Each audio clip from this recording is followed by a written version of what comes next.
Wan, mulai ayo. Mulailah.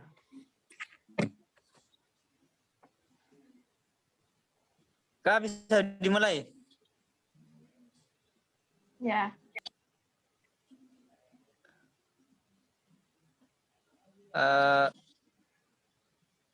Assalamualaikum warahmatullahi wabarakatuh. Waalaikumsalam warahmatullahi wabarakatuh.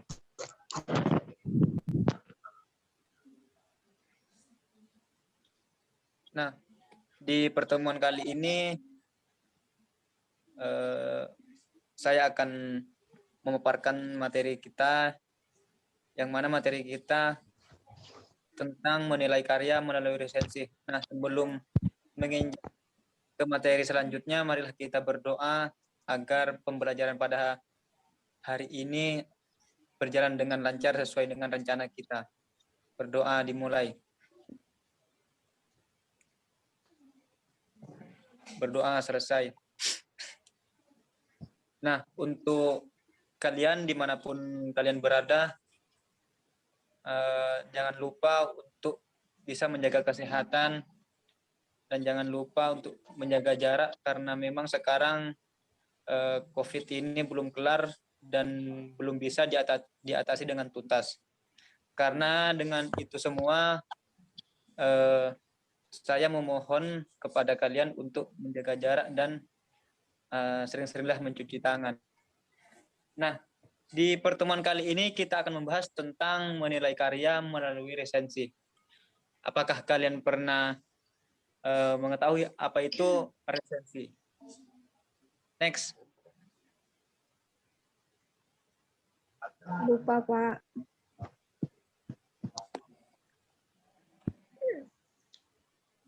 Nah, kata resensi berasal dari bahasa Belanda yang artinya resensi, yang berarti membicarakan dan menilai. Menurut Goris Kraft 1994 274 dalam bukunya, yaitu mendefinisikan sebagai sebuah tulisan atau ulasan mengenai nilai sebuah karya dan buku. Next.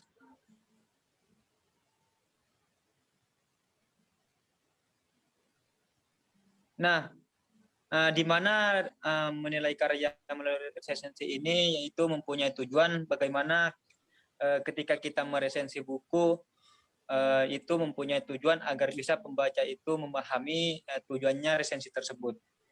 Nah, yang pertama, agar bisa memberikan pemahaman dan informasi kepada masyarakat atau si pembaca.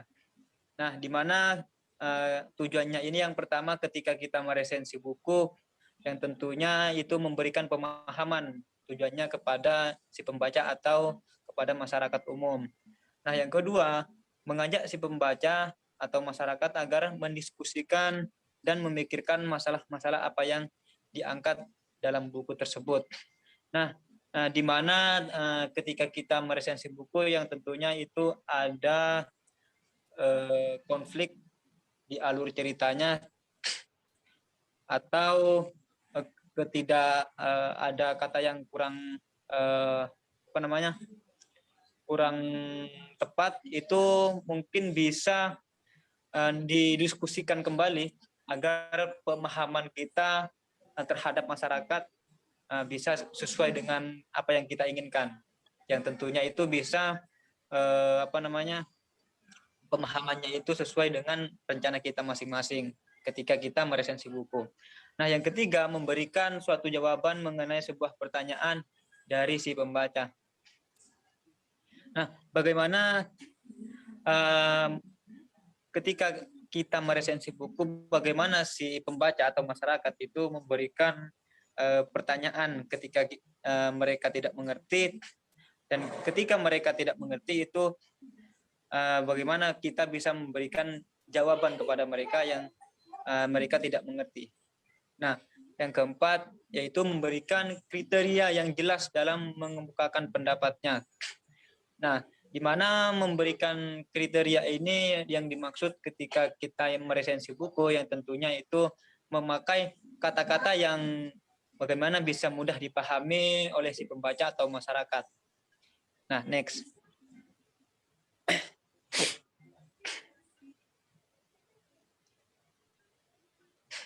Nah, di sini tentunya untuk meresensi buku ada jenis-jenisnya itu ada 6, yaitu tentunya yang pertama ada judul resensi. Nah, judul resensi ini harus memiliki keselarasan dengan isi resensi yang dibuat. Nah, tadi sudah dijelaskan bahwasanya bagaimana ketika kita memilih judul untuk meresensi buku itu bagaimana bisa menyamakan sesuai dengan kalimat yang diresensi tersebut. Nah, yang kedua, identitas buku. Nah, identitas buku ini meliputi judul buku pengarang, penerbit, tahun terbit beserta cetakannya, dimensi buku dan harga buku, pengarang dan penerjemah. Nah, identitas buku ini bagaimana ketika kita meresensi buku yaitu harus jelas. Ketika kita identitasnya tidak jelas, maka meresensi buku itu sifatnya gagal. Nah, yang ketiga yaitu ada pendahuluan resensi. Nah, bagaimana ketika kita meresensi suatu karya, baik itu fiksi maupun non-fiksi, yaitu tentunya terdapat pendahuluan terlebih dahulu, yaitu memperkenalkan pengarang dan tujuan pengarang yang akan meresensi karya tersebut. Nah, yang keempat yaitu ringkasan buku. Nah, suatu ringkasan ini yaitu bentuknya singkat dari suatu karangan atau rangkuman. Ini salah ketik kayaknya rangkungan. Yang benar rangkuman. Nah, bentuk singkat dari suatu karangan. Nah, tentunya kalau kita meresensi buku yaitu tidak terlalu panjang lebar, namun isinya yang kita resensi karya tersebut bagaimana bisa singkat, padat, dan jelas dan mudah dimengerti oleh masyarakat atau si pembaca. Jadi bahasanya itu tidak bertele-tele atau tidak pemborosan kata. Nah, yang kelima yaitu ada inti. Nah, inti ini berupa kelebihan dan kekurangan. Nah, dan tentunya kalau kita meresensi buku, yaitu tentunya ada kelebihan dan kekurangan tersebut. Nah, disitulah kita mengetahui makna suatu karya tersebut ketika kita meresensi. Kalau kita mengetahui kekurangan dan kelebihan. Nah, yang terakhir yaitu ada penutup. Penutup ini berupa ulasan buku dan kepada siapa ditujukan, serta kritik dan saran. Nah, berisi ulasan buku yaitu penutup ini berupa ulasan dan bagaimana ulasan tersebut bisa memaknai kepada siapa yang mau dituju buku tersebut ini. Seumpamanya kita menulis novel remaja. Nah, ketika kita menulis novel remaja, kita harus mempertujukan kepada anak-anak remaja. Jadi gitu, intinya itu bagaimana kita menulis suatu karya dan kita harus sesuai dengan objek kita yang akan dituju. Jadi intinya gitu. Next moderator. Nah, di sini buku apa saja yang akan dapat diresensi? Nah, yaitu ada dua karya yang bisa diresensi, yaitu yang pertama ada karya fiksi dan kedua ada karya non fiksi. Nah, karya fiksi ini berupa buku cerita anak, cerpen, dongeng, fabel, komik, dan novel film sinetron. Yang kedua non fiksi ada jurnal, buku pelajaran, esai, makalah, deskripsi, tesis, dan disertasi. Nah, ketika kita ketika kita memahami apa sih perbedaan antara fiksi dan non fiksi, ketika kita meresensi buku, nah tentunya fiksi ini adalah buku yang mana bentuknya itu sastra. Yang sastra itu maksudnya umum.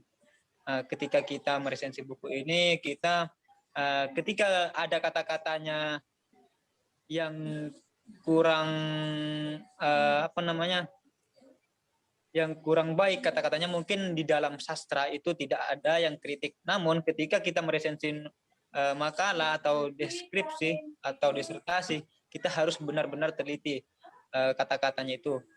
Nah, next. Nah, yang terakhir mungkin dari teman-teman atau sahabat-sahabat, apabila ada pertanyaan yang tidak dimengerti, mohon bisa ditanyakan. Saya membuka pertanyaan, 2 pertanyaan aja sebelum ditutup.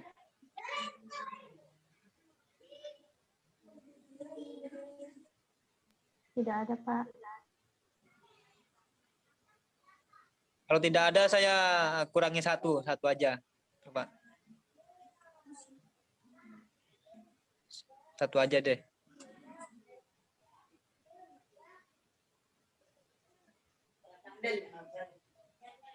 Liza, ada? Uswa, mungkin ada yang mau ditanyakan, Uswa?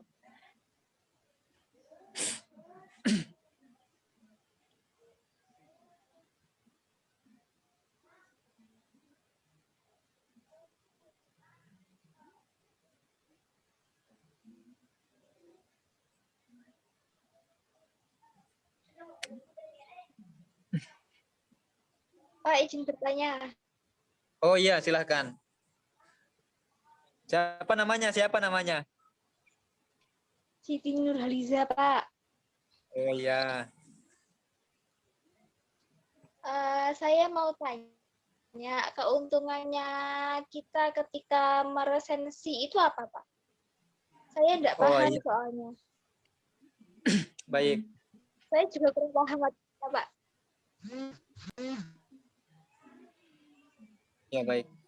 Langsung digeser di tujuan yang pertama. Yang tujuan. Nah, tujuan. Nah, apa sih keuntungan kita sebagai presentator buku? Nah, jadi keunggulan bagi kita, kita kan maksudnya kan sering kan kalau nonton YouTube itu kan ketika kita menonton film 15 menit, 20 menit tentang resensi film. Nah, apa sih keuntungannya bagi kita?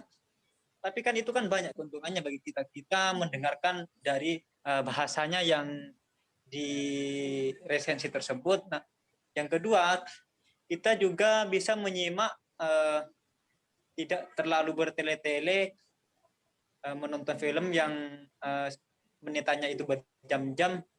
Kita cukup menonton 15 menit saja, kita langsung paham tentang alur ceritanya tersebut. Nah, begitu juga dengan karya yang berupa tulisan, baik itu fiksi maupun non-fiksi, itu bagaimana keunggulannya bagi kita, yaitu yang pertama kita bisa memberikan pemahaman kepada masyarakat atau si pembaca. Ketika si pembaca itu tidak mengerti, namun ketika kita bertindak untuk meresensi karya kita sendiri, namun pasti yang si pembaca tersebut yang tidak mengerti tadi itu bisa mengerti dengan mudah ketika kita meresensi suatu karya tersebut. Nah, ketika si pembaca tidak mengerti, nah di situ ada yang namanya diskusi. Nah, di mana diskusi itu bisa didiskusikan dengan temannya sebaya atau mungkin langsung bisa ditanyakan oleh yang resentator tersebut kepada resentator tersebut. Ketika si pembaca tidak mengerti juga, nah namun disitulah tugas presentator untuk menjelaskan bagaimana tujuan-tujuan dan keunggulan suatu karya itu kepada diri kita sendiri. Nah, di semua itu kan maksudnya untuk bisa memberikan kriteria tersebut, kriteria buku itu sifatnya negatif atau positif, dan itu bisa membuat si pembaca itu merasakan atau memahami kelemahan dan kelebihan buku fiksi atau non fiksi tersebut yang diresensi. Mungkin itu saja, Mbak Liza.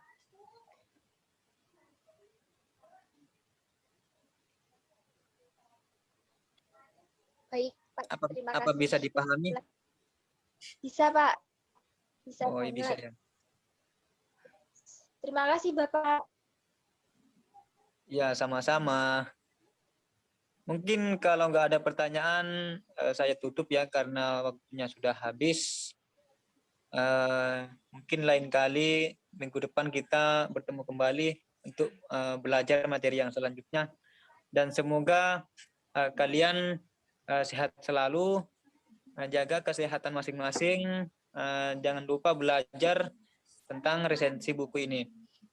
Nah, dan jangan lupa untuk berdoa kalau ketika keluar rumah atau masuk rumah agar bisa menjadi jalan yang barokah buat kita semua. Amin. Untuk kesimpulannya yang tadi, iya apa? Iya apa? Belum di absen, Pak. Bentar.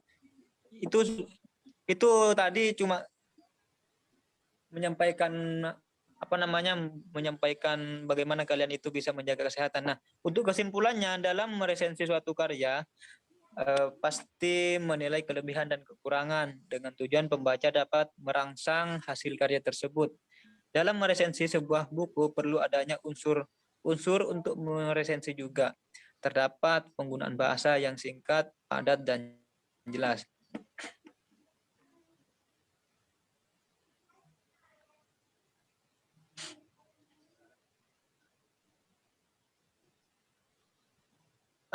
Kalau sudah saya absen dulu. Rofika ada? Ada ya. Iin Darmayanti. Ada, Bapak. Siti Nurhaliza. Ada, Pak. Uswatun Hasanah. Hadir. Karina Larasati. Oh, ini kayaknya ketiduran ini. Tadi izin, Pak. Hadir. Oh. Oke, kalau sudah di absen, saya tutup. Dan jangan lupa untuk belajar di rumah, jaga kesehatan. Mungkin itu saja. Kalau begitu saya tutup. Wassalamualaikum warahmatullahi wabarakatuh. Waalaikumsalam warahmatullahi wabarakatuh. Oh, dan jangan lupa untuk teman-teman jangan keluar dulu karena Ibu Guru ada materi yang lain untuk bisa disampaikan pada malam hari ini. Jangan keluar dulu ya. Oke, terima kasih. Ya, Pak. Oh, banyak.